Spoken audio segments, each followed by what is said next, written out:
Liquor కేసులో మరోసారి మాజీ ఎంపీ విజయసాయిరెడ్డికి సిట్ నుండి పిలుపొచ్చింది. విచారణకు హాజరు కావాలంటూ సిట్ నోటీసులు జారీ చేసింది. ఇప్పటికే ఏప్రిల్ 18న విచారణకు హాజరైన సాయిరెడ్డి సంచలన వ్యాఖ్యలు చేశారు. తన సమక్షంలోనే 3 సార్లు మద్యం పాలసీ పైన సిట్టింగ్లు జరిగాయని, కానీ ఈ పాలసీతో తనకు సంబంధం లేదంటూ చెప్పుకొచ్చారు. సూత్రధారులు, పాత్రధారులు, బిగ్ బాస్ అంటూ విజయసాయిరెడ్డి ఆసక్తికర వ్యాఖ్యలు కూడా చేశారు. ఇప్పుడు రెండోసారి సిట్ నోటీసులు ఇవ్వడం సంచలనంగా మారింది. అయితే ఈసారి ఎలాంటి కీలక విషయాలు బయట పెడతారోనన్న ఉత్కంఠ నెలకొంది.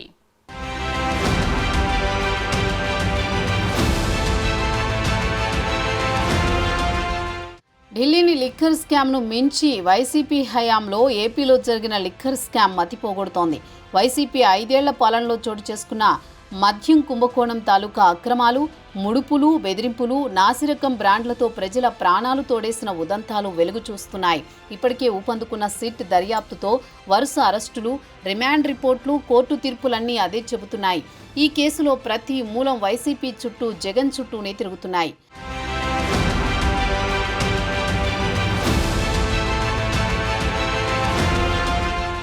లంచాల మూటలన్నీ హైదరాబాద్కు, అక్కడి నుండి తాడేపల్లికి చేరినట్లు సిట్ విచారణలో వెలుగు చూస్తోంది.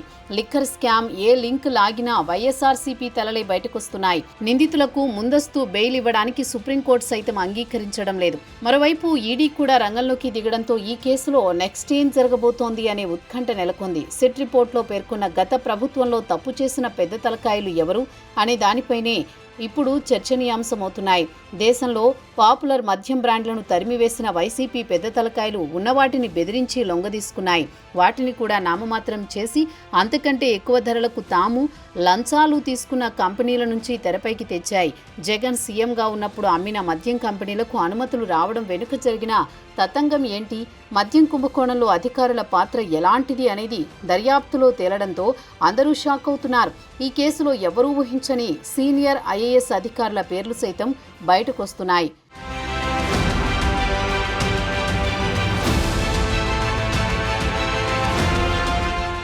మద్యం తయారీదారుల నుంచి వేల కోట్ల రూపాయలు లంచాలు తీసుకుని ఆ డబ్బు దాచిన డెన్లు ఇప్పటికే బయటపడ్డాయి. హైదరాబాద్లో 5, తాడేపల్లిలో 1 ఇంటిని సిట్ అధికారులు గుర్తించారు. లిక్కర్ స్కామ్లో కీలక సూత్రధారి రాజ్ కేశరెడ్డి అనుచరులు ముడుపులు తీసుకోవడం, వారికి ముందుగానే చెప్పిన ప్రాంతాల్లో దాచి ఉంచడం, తర్వాత వారి అవసరాలకు ఆ డబ్బును తరలించడం వంటి వ్యవహారాలు నడిపించారు. గత ఎన్నికల ముందు వైసీపీ అధ్యక్షుడు మాజీ సీఎం వైఎస్ జగన్ నిర్వహించిన సిద్ధం సభలకు లిక్కర్ స్కామ్ డబ్బు ఖర్చు చేసినట్టు తెలుస్తోంది.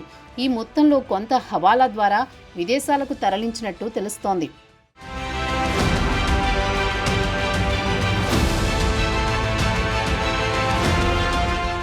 తాడేపల్లిలోని ల్యాండ్ మార్క్ అపార్ట్మెంట్లో ఒక ఫ్లాట్కు 2023 నవంబర్లో అద్దెకు తీసుకున్నారు. రాజ్ కేశరెడ్డి అనుచరుడు కిరణ్ స్నేహితుడు ప్రణయ్ ప్రకాష్ను తీసుకొచ్చి అక్కడ పెట్టారు. తిరుపతి నుంచి తుడా వాహనాలు, చెవిరెడ్డి భాస్కర్ రెడ్డికి చెందిన ప్రైవేటు కార్లు, నంబర్ ప్లేట్ లేని ఖరీదైన కార్లు హైదరాబాద్కు వెళ్లి డబ్బుల బాక్సులు తీసుకుని తాడేపల్లికి వచ్చేవి. తాడేపల్లి డెన్ నుంచే ప్రకాశం, నెల్లూరు, చిత్తూరు జిల్లాలకు వైసీపీ అభ్యర్థులు ఎన్నికల ఖర్చుల కోసం 250 కోట్ల రూపాయలను వరకు డబ్బులు తరలించినట్లు సిట్ అధికారులు ఆధారాలు సేకరించినట్టు తెలుస్తోంది. హైదరాబాద్లో జూబ్లీహిల్స్లోని ఫిలింనగర్ రోడ్ నెంబర్ 9లో అపోలో ఆసుపత్రి వెనుక శ్రీనివాసం అనే అపార్ట్మెంట్లో కొంతకాలం డెన్ నిర్వహించి తర్వాత మార్చేసినట్లు తెలుస్తోంది. 2022 చివర్లో అపార్ట్మెంట్ వాసులు ఈ బాక్సులేంటి, అసలు మీరంతా ఎవరు, ఏ వ్యాపారం చేస్తున్నారని ప్రశ్నించడంతో హైదరాబాద్ శివార్లోని అర్బన్ గేటెడ్ కమ్యూనిటీలోకి మకాం మార్చేశారట.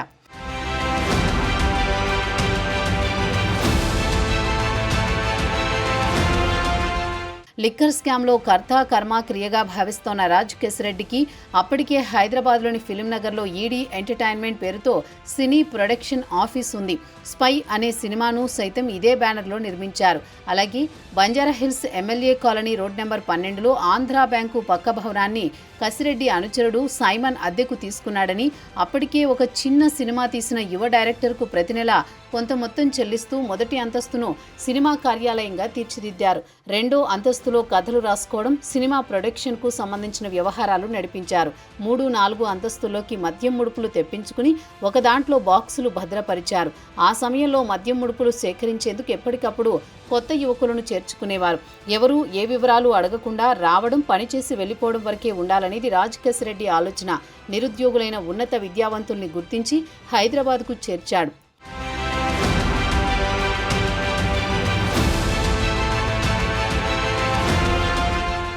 ఇలా మద్యం కేసులో సిట్ అధికారులు దర్యాప్తు వేగవంతం చేసే కొద్దీ కీలక విషయాలు వెలుగులోకి వస్తున్నాయి. ఈ కేసులో ఇప్పటికే 11 మందిని అరెస్ట్ చేశారు. చెవిరెడ్డి భాస్కర్ రెడ్డితో పాటు ఆయన 2 ప్రధాన అనుచరులను సిట్ అధికారులు అరెస్ట్ చేశారు. లిక్కర్ అక్రమాల డబ్బు తరలింపులో చెవిరెడ్డి భాస్కర్ రెడ్డి పాత్ర ఉన్నట్టు సిట్ అధికారులు భావిస్తున్నారు. ఇదే కేసులో A39గా ఉన్న చెవిరెడ్డి మోహిత్ రెడ్డికి ఏసీబీ కోర్టులో చుక్కెదురైంది. మోహిత్ రెడ్డి ముందస్తు మధ్యంతర బెయిల్ పిటిషన్లను డిస్మిస్ చేసింది. లిక్కర్ కేసులో విచారణకు హాజరు కావాలని మోహిత్ రెడ్డికి ఇప్పటికే సిట్ నోటీసులు జారీ చేసింది. ఈ క్రమంలో ఏసీబీ కోర్టును ఆశ్రయించగా బెయిల్ పిటిషన్లను తిరస్కరించింది. చెవిరెడ్డి అరెస్టు తర్వాత మోహిత్ రెడ్డి అజ్ఞాతంలోకి వెళ్లారు. ఒకవైపు దర్యాప్తు వేగవంతం, అరెస్టులు, మరోవైపు చెవిరెడ్డి భాస్కర్ రెడ్డి కస్టడీకి ఏసీబీ కోర్టు అనుమతించడం, మోహిత్ రెడ్డి బెయిల్ పిటిషన్లు తిరస్కరించడంతో తాజాగా విజయసాయిరెడ్డికి మరోసారి నోటీసులు పంపించడం ఇంట్రెస్టింగ్గా మారుతోంది.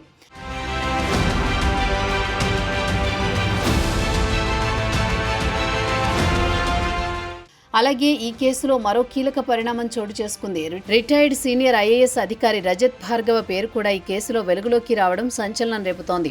ఈ కేసు విచారిస్తున్న స్పెషల్ ఇన్వెస్టిగేషన్ టీం రజత్ భార్గవ్కు తాజాగా నోటీసులు జారీ చేసి విచారణకు హాజరు కావాలని ఆదేశించింది. ఈ పరిణామంతో ఈ కేసు మరో మలుపు తిరిగే అవకాశం కనిపిస్తోంది. వైసీపీ హయాంలో జరిగిన మద్యం పాలసీ రూపకల్పన, డబ్బు సేకరణ, కమిషన్ల వసూళ్లలో రజత్ భార్గవ పాత్ర ఉన్నట్టు సిట్ గుర్తించినట్టు తెలుస్తోంది. రజత్ భార్గవ గతంలో ఎక్సైజ్ శాఖ ప్రత్యేక ప్రధాన కార్యదర్శిగా పనిచేశారు. మద్యం పాలసీ రూపకల్పన, లైసెన్సుల జారీ వంటి కీలక అంశాలను ఆయన పర్యవేక్షించారు. ప్రభుత్వానికి మద్యం ఆదాయానికి పెంచేందుకు ఆయన కొన్ని సూచనలు చేసినట్టు సమాచారం. ఈ అధికారిక ప్రక్రియలోనూ అవకతవకలు జరిగాయని సిట్ భావిస్తోంది. ఈ నేపథ్యంలో రజత్ భార్గవకు సైతం నోటీసులు జారీ చేశారు.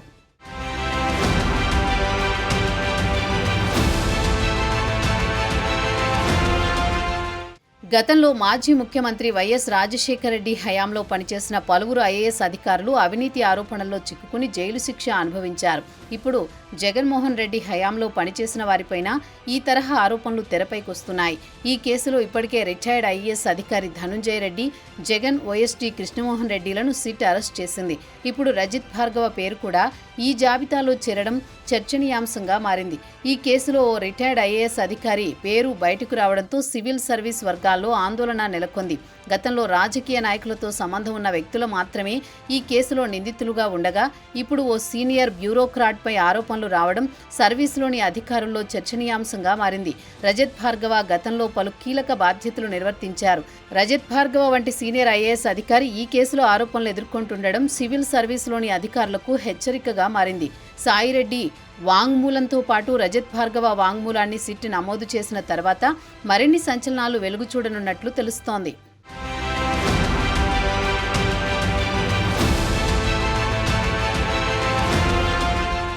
మద్యం కుంభకోణంతో ప్రభుత్వ ఖజానాకు మొత్తం 3,500 కోట్ల నష్టం జరిగిందని, ఈ సొమ్ము మళ్లించడంలో వైసీపీ ఎంపీ మిథున్ రెడ్డి కీలక పాత్ర పోషించారని ప్రాసిక్యూషన్ తరపున సీనియర్ న్యాయవాది సిద్ధార్థ్ లూథ్రా తాజాగా హైకోర్టులో బలమైన వాదనలు వినిపించారు. ఇలాంటి తీవ్రమైన నేరాల్లో ముందస్తు బెయిల్ ఇవ్వడం వీల్లేదని లూథ్రా వాదించారు. ఫైనల్గా ముడుపుల సొమ్ము ఎక్కడికి చేరిందనే విషయాన్ని తేల్చేందుకు పిటిషనర్కు కస్టడీలోకి తీసుకుని విచారించాల్సిన అవసరం ఉందన్నారు. ముడుపులు ఇచ్చిన కంపెనీలకు మాత్రమే మద్యం సరఫరా ఆర్డర్లు ఇచ్చారని, ఆ యాజమాన్యాలను బెదిరించి మద్యం ఉత్పత్తి కంపెనీలను బలవంతంగా స్వాధీనం చేసుకున్నారని చెప్పారు. మిథున్ రెడ్డి తన ఎంపీ పదవిని దుర్వినియోగం చేశారని న్యాయస్థానానికి తెలిపారు. ఈ అంశాలను పరిగణలోకి తీసుకుని ముందస్తు బెయిల్ పిటిషన్ను కొట్టివేయాలని కోరారు. ముందస్తు బెయిల్ పిటిషన్పై ఇరువైపుల వాదనలు ముగియడంతో తీర్పు రిజర్వ్ చేస్తున్నట్లు న్యాయమూర్తి తెలిపారు.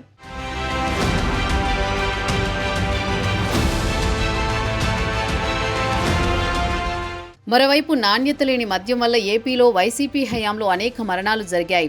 వాటికి ఎవరు బాధ్యత వహిస్తారు? ఎక్కువ ధరకు లిక్కర్ అమ్మితే తాగేవారు తగ్గుతారు అని జనాలను మోసం చేసి ఎక్కువ డబ్బులు దండుకున్నారు. ఎందుకంటే లిక్కర్ అలవాటున్నవారు మానలేరు అని అందరికీ తెలిసే అప్పటి సీఎం జగన్ ఆ ప్రకటన చేశారని అర్థమవుతోంది. అలాగే డెబిట్, క్రెడిట్ కార్డులు, గూగుల్ పే, ఫోన్ పే, స్కానర్లు వంటివి లేకుండా కేవలం క్యాష్ ఇస్తేనే ప్రభుత్వ దుకాణాల్లో లిక్కర్ అమ్మడమే స్కామ్ చేయడానికి ఎంచుకున్న మొట్టమొదటి ఎత్తుగడగా చెప్పుకోవచ్చు. అయితే ఈ మద్యం కుంభకోణం డబ్బుతో వందల కోట్ల రూపాయల బంగారం కూడా కొనుగోలు చేసినట్టు ఆరోపణలు వినిపించాయి. ఆ డబ్బు, బంగారం మొత్తం ఎక్కడికి వెళ్ళింది? దేశంలోనే ప్రముఖ లిక్కర్ కంపెనీలను బెదిరించి బంగారం రూపంలో లంచాలు తీసుకున్నారని, ఇలా చేస్తే ఏపీ ప్రతిష్ఠ దెబ్బతింటుందని పెట్టుబడులు పెట్టడానికి ఎవరన్నా వస్తారా అంటూ అప్పటి ప్రతిపక్ష హోదాలో టీడీపీ చేసిన ఆరోపణలు ఇప్పుడు వాస్తవాలుగా కనిపిస్తున్నాయి.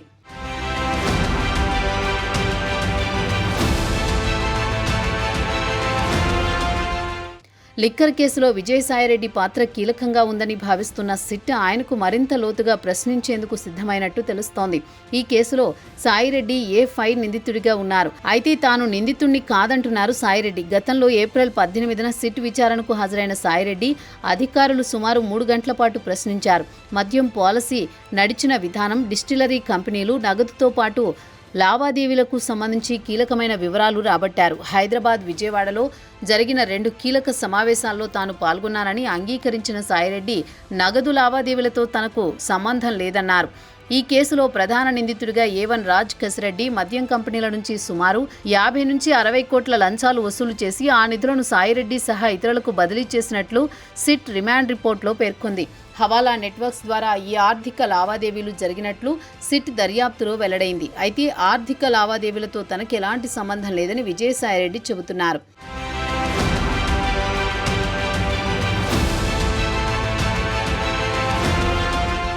2 మద్యం సరఫరా కంపెనీలకు సిఫార్సు చేసిన విషయాన్ని, వాటికి ఓ ఫార్మా సంస్థ నుంచి 100 కోట్ల రుణం ఇప్పించడంలో సహాయం చేశారని విజయసాయిరెడ్డి అంగీకరించారు.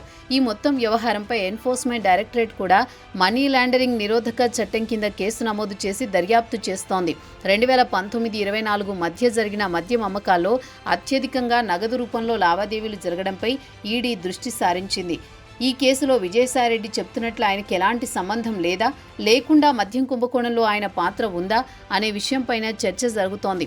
అలాగే జనవరిలో విజయసాయిరెడ్డి వైసీపీకి రాజ్యసభ సభ్యత్వానికి రాజీనామా చేశారు. ఈడీ కూడా ఈ కుంభకోణంలో మనీ లాండరింగ్ దర్యాప్తును ప్రారంభించింది. Prevention of money laundering act కింద కేసు నమోదు చేసింది.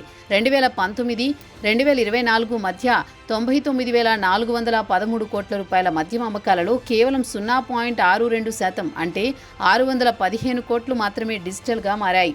ఇది మనీ లాండరింగ్ కు ప్రధాన అవకాశంగా మారడంతో ఈడీ ఉచ్చు బిగుస్తోంది. ఇప్పటికే సిట్ చీఫ్ గా ఉన్న విజయవాడ పోలీస్ కమిషనర్ రాజశేఖర్ బాబు వద్ద నుండి కీలక డాక్యుమెంట్లను ఈడీ అధికారులు సేకరించినట్టు తెలుస్తోంది.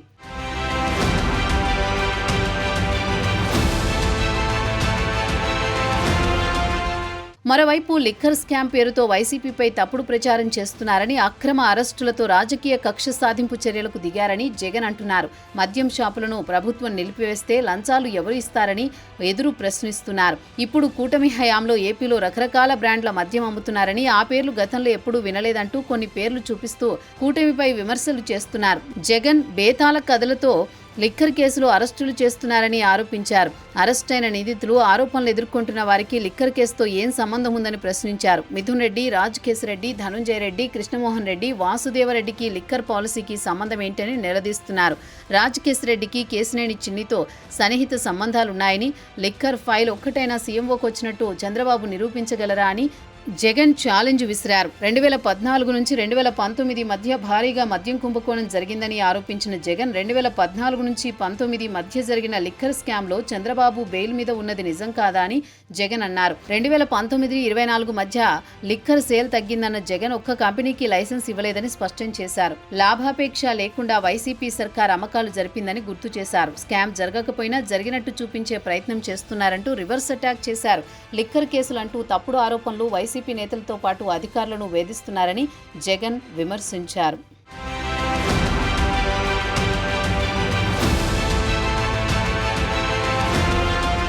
రెండు మద్యం సరఫరా కంపెనీలకు సిఫారసు చేసిన విషయాన్ని వాటికి ఓ ఫార్మా సంస్థ నుంచి 100 కోట్ల రుణం ఇప్పించడంలో సహాయం చేశారని సాయిరెడ్డి అంగీకరించారు.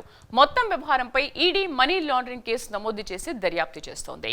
2019 నుండి 24 మధ్య జరిగిన మద్యం అమ్మకాల్లో అత్యధికంగా నగదు రూపంలోనే లావాదేవీలు జరగడంపై ఈడీ దృష్టి సారించింది. ఈ కేసులో A5గా ఉన్న విజయసాయిరెడ్డి తాను నిందితుడిని కాదని కేవలం విజిల్ బ్లోయర్ నని వాదిస్తున్నారు. ఈ క్రమంలో అప్రూవర్ గా మారి మొత్తం విషయాలను సిట్ ముందు బహిర్గతం చేస్తారా లేదా ఎప్పట్లానే ఆత్మస్తుతి పరనింద అంటూ కాలం గడుపుతారా అనేది వేచి చూడాలి.